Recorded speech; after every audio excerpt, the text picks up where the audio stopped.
wende yabona cyo cyo cyagurutse babona wenda ari ibintu ushaka bitunza abazungu gusa baza kwakira akora cyo gusigaye niba kumutunze cyane base ntarandana ukora reka nahana aha bamaze nk'imyaka nk'umunani urabona ko gurufe hari ni ibintu bikorerwa n'imirimo y'amaboko gusa ni nka mu mazi kuko naka kabuga gutina akamashini kakata gacoma nyine rero mbaye ni na 50 rwose ukurikije hanze ahangana n'ukuntu bibereho ibimeze ahangaha buki harimo na 30 babuze naho bayakorera ku kwezi aka karantunze rwose iyo byakambura nta kibazo rwose tugiye muri make y'urukundo bikora ubwo se ufite umwana n'umugore ufite bangahe babiri bana babiri bangana gute afite imyaka 5 ndafite n'igice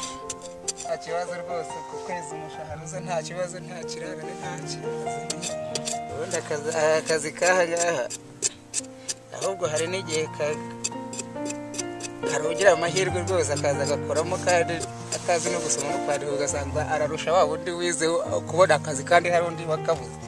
yarize ahubwo numva nta wagasuzugura nyine n'uwize ashobora kuza akabakora nk'ibi ngibi by'intuze nyine akaba agize nyine mu gihe atarabona nk'akazi ntabwo yagasuzugura da akazi gahembye umuntu kamutunze nta